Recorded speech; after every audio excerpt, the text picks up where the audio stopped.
Kalau 2 jam saja kita gelisah, kita capek, pusing, sakit kepala. Kayaknya itu saya deh Pak Pendeta. Bayangkan ya Pak Yuda, kalau kita ada di sorga, kegiatan sorga tidak ada yang lain Pak Yuda. Hanya berdoa, memuji dan menyembah Tuhan.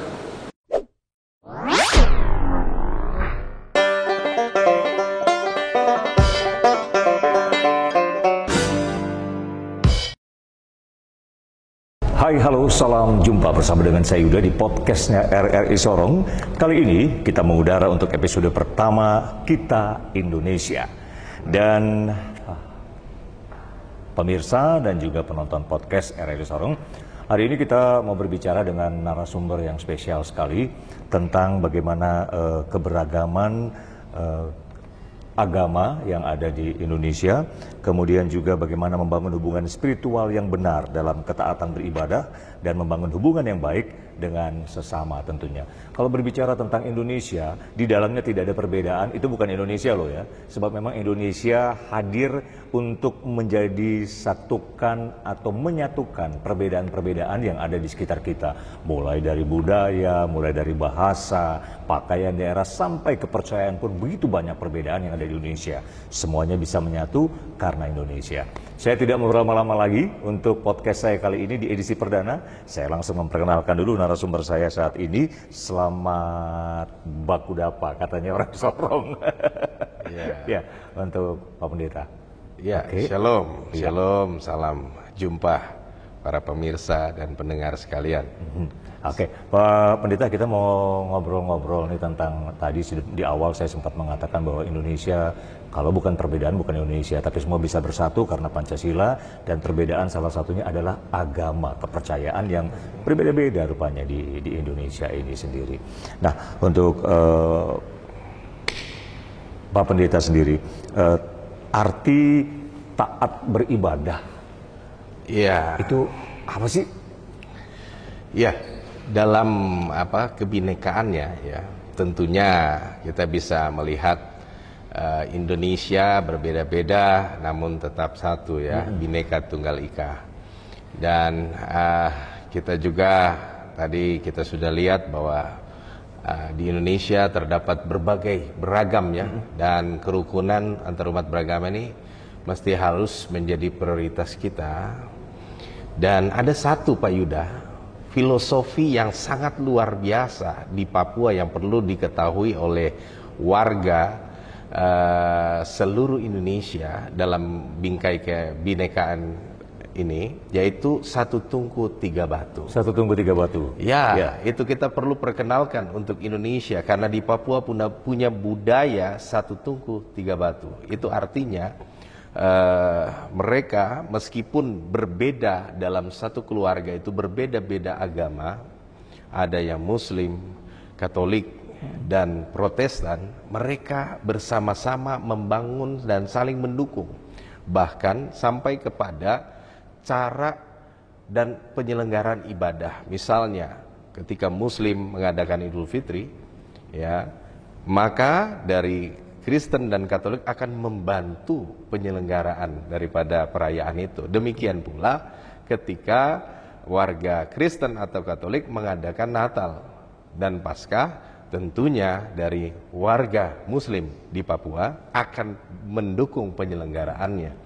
Mendukung itu dalam arti juga menyiapkan, menyediakan, bahkan juga ikut masak. Ya, ini perlu diketahui untuk kita semua di warga seluruh Indonesia. Kita di Papua punya keunikan yang luar biasa, salah satunya budaya satu tungku tiga batu di Fakfak. Ya. Nah itu, jadi ini saya pikir keberagaman tetapi juga toleransi antar umat beragama tidak hanya di Papua, tentunya kita juga rindu itu ada di seluruh Indonesia. Ya. Oke. Itu kalau tadi Pak Pendeta udah sentil sedikit, ternyata di Papua ada loh yang kayak begini begitu ya. Tapi masih relevankah dari itu kan kayaknya dulu-dulu ya Pak Pendeta? Ya, sampai di milenial masih sampai. Tentunya budaya di Fakfak ini sungguh sangat luar biasa. Nah, ini makanya menarik karena di dalam disertasi saya ya untuk program doktor, saya mengangkat topik ini, satu tungku tiga batu dalam keberagaman antar umat beragama dalam budaya fak-fak. Nah, ini sangat menarik dan saya akan angkat ini dalam studi disertasi doktoral saya. Oke, tapi itu nanti dalam perbincangan podcast kita mengalir ke beberapa menit ke depan ya Pak Pendeta ya. Tapi soal kembali tadi, beribadah taat. Ya. Emang harus seperti apa sih? Haruskah taat atau kalau sedikit-sedikit agak sedikit keluar dari jalur bolehlah. Ya, baik. Kita akan melihat bahwa sebenarnya ketaatan itu sangat penting, saudara. Dalam filsuf Yunani kuno, ya kan, dalam diri manusia ini terdapat suatu ruang kosong. Dan ruang kosong itu tidak bisa diisi dengan apapun yang ada di dalam dunia ini. Ya, bahkan juga oleh pasangan sendiri tidak dapat mengisi ruang kosong itu, dan ruang kosong itu hanya bisa diisi oleh Sang Penciptanya. Jadi kebutuhan umat manusia akan peribadatan dan akan hubungan dengan Sang Pencipta itu sangat penting. Dalam semua agama apapun tentunya budaya dan keibadatan itu menjadi prioritas utama. Sebab tanpa Tuhan kita akan terpisah. Itu sama seperti tumbuhan tidak bisa hidup tanpa tanah, ikan tidak bisa hidup dan berenang tanpa air ketika diambil. Demikian juga kita sebenarnya, tanpa Tuhan kita akan mati dalam kerohanian kita. Oke. Ada ruang dan hati yang kosong yang tidak bisa diisi oleh yang lain, hanya Sang Penciptanya. Benar sekali. Oleh karena kita memang harus taat begitu ya Pak Pendeta. Iya. Oh, jadi memang nggak boleh seperti saya bilang. jadi harus setia. Beribadah itu harus menjadi sebuah gaya hidup kita. Memang di era modern ini, apalagi di era AI, ya kan, kadang-kadang kita berpikir kita hanya lewat online aja lah cukup. Tapi beda tentunya ya. Kita hadir di suatu ruangan ibadah, di tempat peribadatan, suasananya tentu berbeda dengan online ya.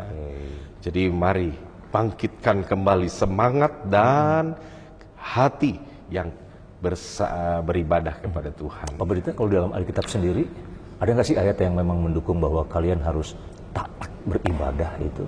Iya, kalau kita lihat ya, Daud berkata kita harus dia saja 7 kali dalam sehari memuji-muji nama Tuhan. Daniel, ya, dalam kitab Daniel 3 kali dalam sehari menyembah dan memuji Tuhan. Jadi saya percaya teladan-teladan peribadatan ini, dan Tuhan juga berfirman ya dalam perjanjian dalam kitab Tanak ya, Ulangan kalau tidak salah, dikatakan bahwa hai Israel, dengarkanlah firman Tuhan, beribadahlah kepada Tuhan. Jadi dengan setia. Jadi memang sebenarnya ibadah itu hal yang penting. Dalam kitab Yosua pasal 14 juga dikatakan bahwa hari ini pilihlah pada hari ini kepada siapa kamu akan beribadah, kepada Tuhan Allah yang membelah laut itukah, atau kepada Allahnya pada bangsa-bangsa yang hari ini kamu duduki. Jadi ibadah memang adalah pilihan, tetapi ketika kita memilih beribadah kepada Tuhan, tentunya kita akan dibaharui dalam iman, kita akan dibaharui dalam cara berpikir. Ya, bahkan kalau kita lihat dari segi medis saja, pernah diadakan sebuah uji ya MRI ya, antara orang yang berdoa saat sedang di MRI dan antara orang yang cuman tidur biasa. Antara orang yang berdoa sedang berkomunikasi dengan Tuhan di MRI itu ternyata sirkulasi darahnya beredar dengan lancar. Berarti itu artinya metabolisme baik ya. Kemudian suasana tubuhnya, jantungnya, kesehatannya itu semakin baik dan meningkat. Jadi ini sangat penting bagi kita. Ternyata ibadah mengandung janji seperti Tuhan katakannya. Oke, dan itu pasti ada taat di dalamnya ya. Taat dengan waktu-waktunya dia untuk beribadah, taat waktunya dia untuk mempunyai waktu teduh begitu ya Pak Pendeta. Ya. Oke, menarik sekali tentunya. Dan cara kita gimana nih untuk tetap bisa tekun, terus kita tahu bahwa ini adalah waktu-waktu beribadah, waktu-waktunya untuk kita taat begitu, atau sorry Pak Pendeta, kadang-kadang bukan kadang-kadang, kebanyakan justru di zaman saat ini dengan segala kesibukan yang kita punya, kadang-kadang taat untuk beribadah itu kita suka geser. karena sibuk di kantor, karena sibuk bisnis, kami tidak punya, untuk saat ini kami nggak punya waktu, gitu. Iya, jadi memang kalau kita bicara tentang ketaatan, ya itu adalah sesuatu yang perlu kita bayar harga sebenarnya, ya bayar harga. Jadi kalau kita selalu menghitung-hitung dengan pertimbangan, nanti, berikut, saya masih sibuk, saya lelah, itu tidak akan pernah sampai terjadi. Kemungkinan sampai kita mengalami suatu peristiwa, ya, peristiwa yang baik ataupun yang buruk, ya. Tentunya di situ hidup ya, pasti kita akan cari Tuhan. Tapi marilah kita jangan mencari Tuhan karena kalau sudah susah, ya. Ini yang tidak boleh. Kita harus rubah paradigma kita. Cari Tuhan itu selama Tuhan berkenan ditemui. Jadi jangan selama kita yang sudah kondisi sudah sekarat baru kita cari Tuhan, jangan. Ya, kita harus selalu cari Tuhan kapanpun waktunya, sebab Tuhan mau, ya. 1 Petrus 1 ayat 14 saya bacakan, hiduplah sebagai anak-anak yang taat, ya, dan janganlah turuti hawa nafsu yang menguasai kamu pada waktu kebodohanmu dahulu. Ini dia hawa nafsu. Hawa nafsu dalam kebodohan kita adalah itulah masa di mana kita merasa bahwa nggak perlu Tuhan, nggak perlu, nantilah, kapan-kapan lah, nanti tunggu ini, tunggu itu, nanti besok ada lagi undangan ini, lalu kita tidak pergi lagi dan seterusnya. Akhirnya apa yang terjadi? Kita akan hidup dalam kevakuman, dalam situasi rohani yang makin tergerus, gitu. Sehingga kita selalu kalah di medan pertempuran. Saya melihat bahwa dalam perjalanan bangsa Israel, mereka selalu mendahulukan Tuhan. Ya, dalam perjalanan sejarah-sejarah masa lalu, para nabi, para tokoh-tokoh Alkitab, mereka adalah orang-orang yang berdoa. Mereka bukan orang yang tidak sibuk. Mereka adalah seorang raja. Tentu kita tahu raja itu sibuk. Tapi mereka memilih untuk mencari Tuhan. Dan kita lihat hasil dan akhir daripada hidup mereka. Tuhan akan membuat mereka berjaya dan sukses. Kita bisa melihat juga ada banyak orang-orang yang tidak mengandalkan Tuhan, melupakan Tuhan. Akhir hidup mereka buruk, gitu. Dan dalam agama apapun pasti akan kita lihat sejarah hal yang demikian juga, antara orang yang rajin beribadah dan orang yang tidak beribadah. Tentu ada hasil daripada yang ditabur dan dituai mereka juga. Jadi ketaatan dan rajin beribadah itu penting, ya. Karena istilahnya seperti makan.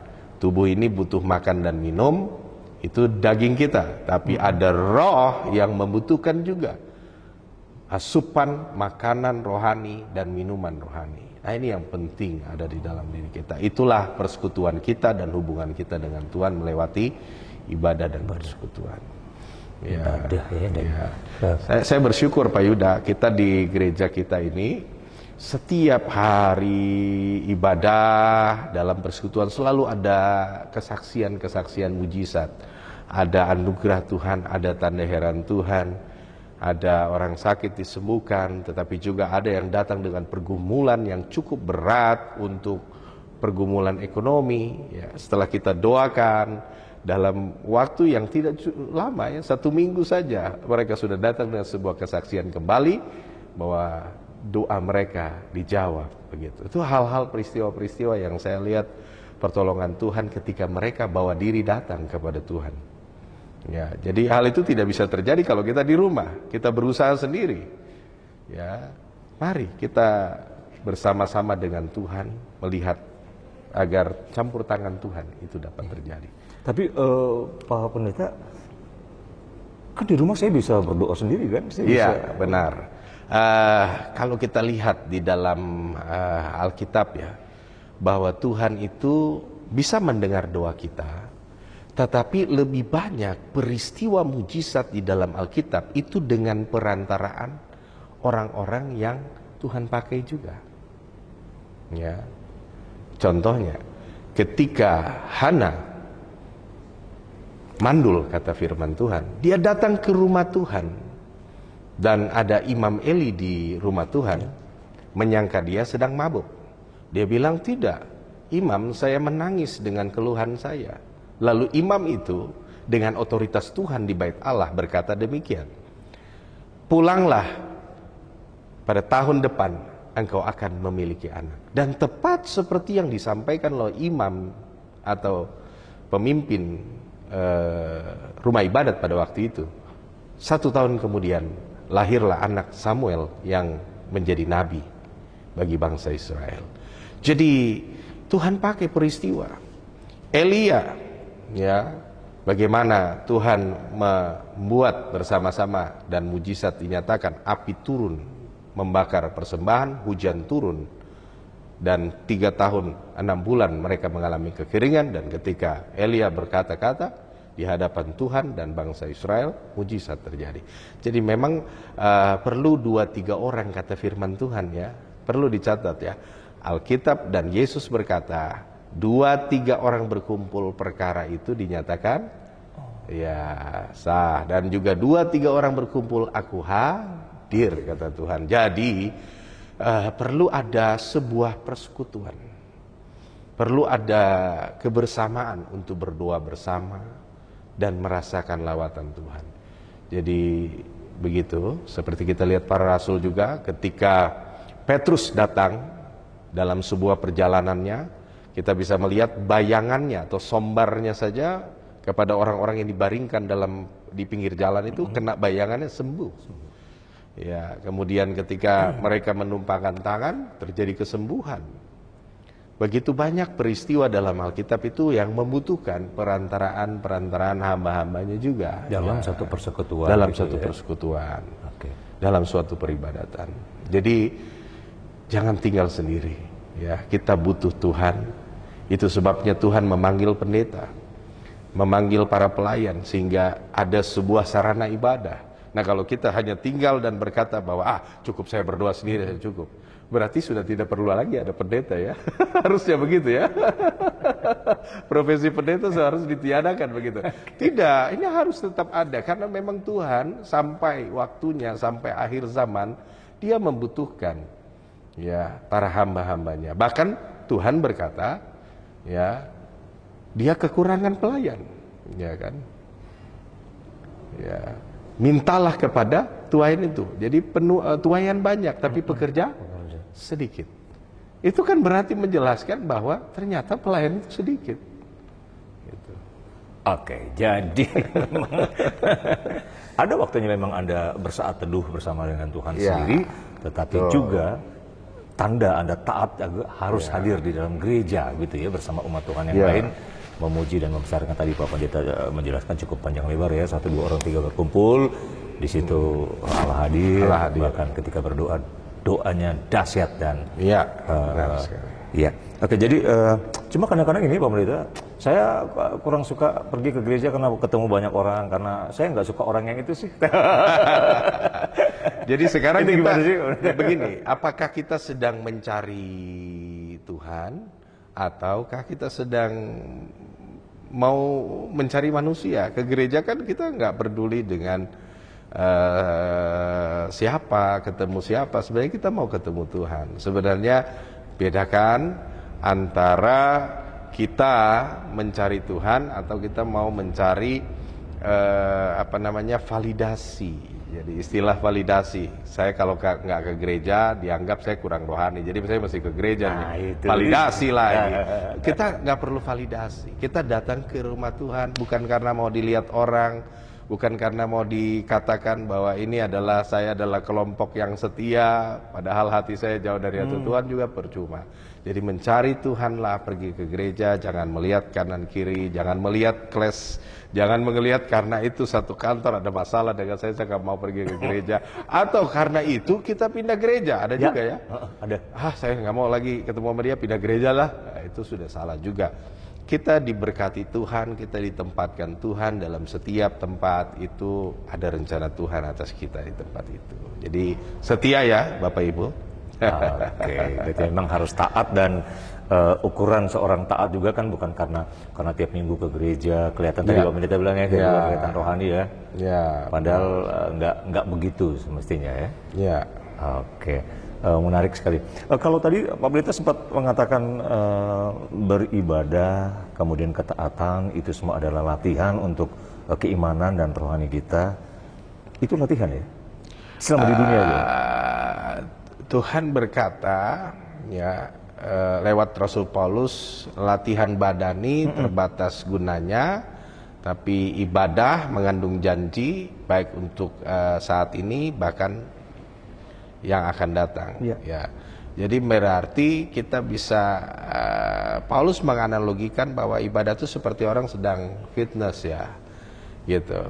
Fitness itu berfungsi untuk membentuk otot, tapi terbatas ya. Jadi ada latihan yang misalnya angkat barbel berarti bagian pergelangan gitu kan, dan yang sit up begitu untuk bagian perut. Jadi terbatas. Setiap latihan terbatas. Tapi lalu dia sampaikan bahwa kalau ibadah itu berguna, tidak untuk masa depan kita saja, tapi juga untuk hidup yang kekal. Berarti ibadah melebihi daripada kita, ya, efek dampak dari latihan badani kita. Gitu. Jadi penting ibadah itu, ya, pasti akan ada perbedaan. Ya. Cara dia berpikir, cara dia bekerja, orang yang beribadah, saudara, orang yang taat beribadah. Tentunya dia akan disiplin di tengah-tengah pekerjaannya. Dia bertanggung jawab ketika dipercayakan tugas mandat dari atasannya. Dia tidak mau melalaikan. Dan kalau orang itu setia dengan Tuhan, saya sudah banyak melayani ya para pejabat-pejabat, kepala-kepala daerah yang takut akan Tuhan. Itu dia nggak berani korupsi, Pak Yuda. Nggak berani. Ya, nggak berani. Dia akan memisahkan yang menjadi bagian Tuhan, menjadi bagian rakyat. Dia menjadi orang yang takut akan Tuhan. Karena kesetiaan, makin dekat seseorang dengan Tuhan, maka kecenderungan untuk berbuat kesalahan menurun, bahkan hilang, saudara. Ini penting. Ya, jadi ibadah itu baik. Ya. Jadi jangan bilang nggak baik. Latihan untuk kehidupan yang akan datang. Iya, benar. Gitu ya. Iya. Oke. Kalau kita di Kristiani dalam ibadah ada puji-pujian, kemudian mendengarkan firman Tuhan, itukah yang dimaksud dengan masa yang akan datang di sorga nanti kita akan seperti itu? Hanya tugas kita memuji Sang Pencipta itu saja? Iya. Jadi kalau saya mendapatkan suatu hikmat ya Bapak Ibu. Ketika ayat itu berkata latihan badani terbatas, kemudian ibadah berguna untuk dunia yang akan datang. Di sini saya mendapat sebuah pesan, berarti ibadah itu latihan kita di dunia saat kita nanti sudah berada di sorga. Jadi begini Bapak Ibu, coba bayangkan ya, ibadah kita di dunia ini kira-kira paling lama berapa per gereja ya? Mungkin 2 jam lah paling lama. Paling lama 2 jam. Kalau 2 jam saja kita gelisah, kita capek, pusing, sakit kepala. Kayaknya itu saya deh Pak Pendeta. Bayangkan ya Pak Yuda, kalau kita ada di sorga, kegiatan sorga tidak ada yang lain Pak Yuda. Hanya berdoa, memuji dan menyembah Tuhan. 2 jam kita sudah stres. Kalau di sorga 24 jam, 7 hari dalam seminggu, setiap bulan 30 hari itu. Dan bertahun-tahun, dari tahun ke tahun, dari milenial ke milenial, ribuan jutaan tahun tidak terbatas, hanya berdoa dan memuji. Kita adalah orang yang paling stres Bapak Ibu. Kenapa? 2 jam saja di bumi kita nggak sanggup, apalagi ini ribuan jutaan tahun di sorga. Makanya saudara, latihanlah ke gereja, latihanlah beribadah. Karena saya khawatir saudara, buat kita yang nggak setia, buat kita yang malas beribadah, kita akan menjadi orang yang nomor 1 untuk resign dari sorga. Kira-kira 1 minggu kita ada di sorga, kita akan bertanya kepada Petrus, Petrus, ada istirahatnya nggak? Petrus bilang, minta maaf, di sorga hanya inilah tugas kita. Maka banyak orang akan antri untuk keluar dari sorga Pak Yuda. Itu saya mungkin membayangkannya begitu ya. Akan banyak orang keluar dari sorga dan berkata, saya kayaknya nggak tahan. Di bumi aja pendeta khotbah 2 jam saya stres, apalagi di sorga. Tidak ada stop-stopnya. Makanya Pak Yuda, ibadah itu latihan kita.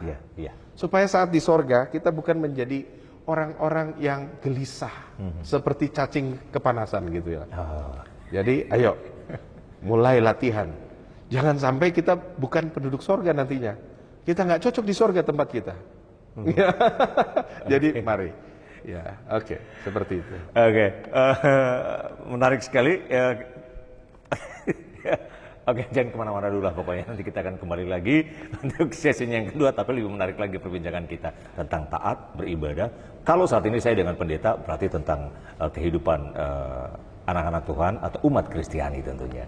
Di podcast perdana kita, Kita Indonesia. RRI Digital.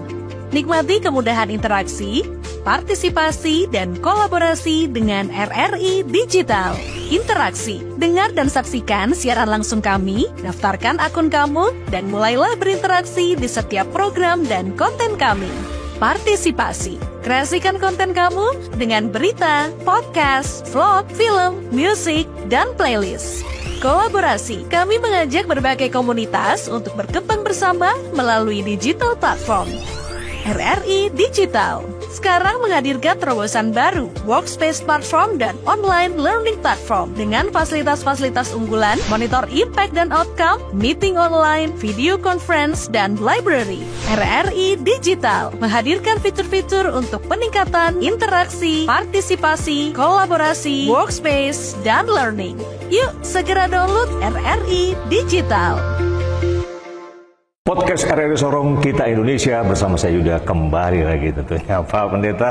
Ya, shalom. Senin sampai Minggu ibadah terus. Kadang-kadang suka ada sentilan, awas aja nggak masuk surga loh ya. Terus kemudian kadang-kadang kalau di dalam gereja masih sempet-sempetnya balas WA. Apa nggak sih Pak Pendeta? Ya, begini. Seringkali kita menjadi hakim ya sebelum masanya. Jadi saya pikir kita semua nggak punya hak untuk menghakimi sesama kita. Ya, karena suatu hari kelak semua upah dan pekerjaan kita untuk Tuhan dan pelayanan kita tentunya pasti ada upahnya. Jadi saya pikir kalau hal-hal seperti itu, udahlah, itu saya rasa itu pemikiran-pemikiran yang dangkal. Mari naik next level lah gitu. Kita lebih berpikir ke yang lain gitu. Tapi sebaiknya kan Pak Pendeta ya, masuk gereja handphone mati semua selama 2 jam tidak bisa dihubungi, kan harus begitu ya Pak Pendeta ya? Ya harusnya begitu. Jadi ini suatu cerita kesaksian. Tahun kemarin kita dari Yerusalem di Israel ya, ketika kita mulai masuk ke area tembok ratapan, sudah tahu ya, tembok ratapan itu kan tempat orang berdoa ya. Jadi begitu kita mau masuk, sudah di dalam area itu, pegang HP sedikit saja, polisi datang dan bilang ini tempat doa, hentikan. Pilihannya saya ambil sita atau masukkan kembali ke kantong. Nah, kemudian ada lagi teman yang diam-diam menyalakan handphonenya tanpa sepengetahuan. Ya, tidak, karena mereka tidak juga memantau terus karena begitu banyaknya orang di tembok ratapan. Ada orang-orang lainnya yang berdoa, yang menegur, jadi saling menegur dan mengingatkan, ayo HP-nya gitu. Bahkan orang-orang Yahudi juga yang berdoa mengingatkan, ini tempat doa, tolong tidak ada yang foto-foto gitu. Jadi saya langsung kayak berpikir, jadi ingat ya seperti Pak Yuda tadi sampaikan, kalau di gereja kok kita ya seenaknya gitu, nggak menghargai Tuhan. Jadi pelajaran juga sebenarnya di Israel, di Yerusalem, di tembok ratapan menjadi cerminan buat kita di bangsa-bangsa ya, agar sungguh-sungguh dalam ibadah itu menjadi sebuah cara untuk menghargai Tuhan Sang Pencipta ya. Sang Pencipta. Oke, Pak Pendeta, semua agama diklaim mengajarkan kebaikan. Ya, menurut agama kita, agama Kristen? Ya, menurut agama Kristen, saya bacakan ya. Galatia pasal 6 ayat 9, janganlah kita jemu-jemu berbuat baik, karena apabila sudah datang waktunya, kita akan menuai jika kita tidak menjadi lemah. Karena itu, selama masih ada kesempatan bagi kita, marilah kita berbuat baik kepada semua orang, tetapi terutama kepada kawan-kawan kita seiman. Jadi, berbuat baik itu harus kita lakukan kepada semua orang. Ya, tak mengenal suku, kaum, bahasa, dan ras, bahkan apapun agamanya. Sebab setiap kali kita melakukan kebaikan, tentunya apa yang kita tabur itu juga yang akan kita tuai gitu. Jadi kebaikan itu penting. Yesus saja melakukan kebaikan, menyembuhkan orang, juga tidak hanya bagi orang Yahudi, tetapi juga ada yang dari Siro-Fenisia, ada tentara Romawi. Kita tahu waktu itu Romawi dibenci oleh orang Israel, tetapi Yesus Kristus melaburkan kebaikan dengan menyembuhkan salah seorang perwira mereka yang sedang sakit. Bahkan kita bisa lihat penangkapan Yesus ketika Simon Petrus memotong telinga salah satu daripada penjaga penangkapan Romawi itu, Tuhan Yesus menyembuhkan telinganya.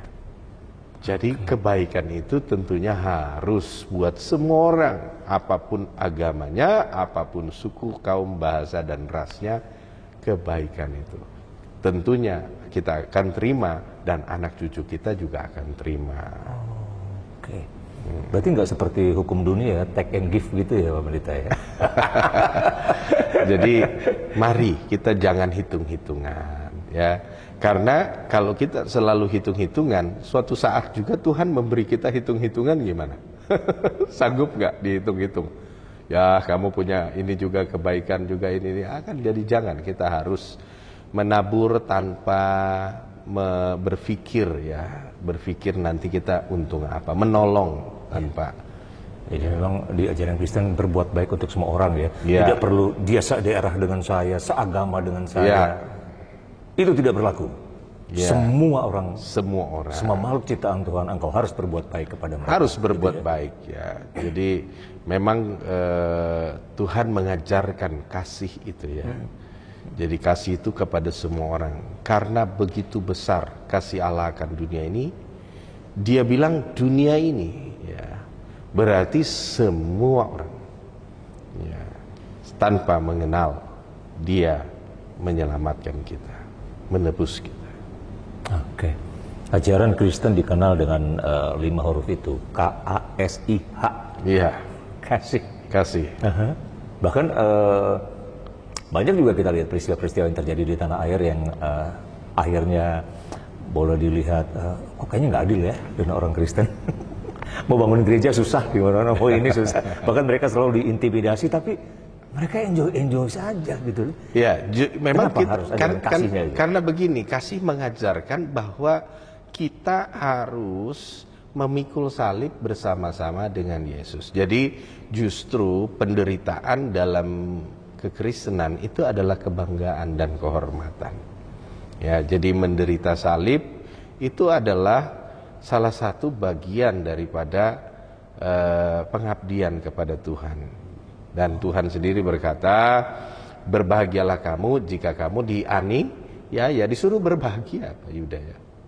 Bahkan jika kepadamu disangkakan sesuatu yang sebenarnya tidak kamu berbuat. Jadi memang kita diajarkan untuk selalu pikul salib sebagai bentuk daripada kasih juga kepada Tuhan. Jadi kita ikut serta menderita, bahkan itu disebut kebanggaan dan kebahagiaan. Jadi itulah, kalau jadi Kristen tidak mau menderita, ya saya rasa belum Kristen itu, belum memahami iman sesungguhnya ya. Bahkan ada satu firman Tuhan yang terkenal, kalau pipi kirimu ditampar berikanlah. Mana ada zaman kayak sekarang zaman. Tapi coba saya percaya orang-orang yang benar-benar ya, tadi kita seperti di awal membangun hubungan dengan Tuhan, dekat sama Tuhan, maka perilaku Tuhan ada pada dirinya.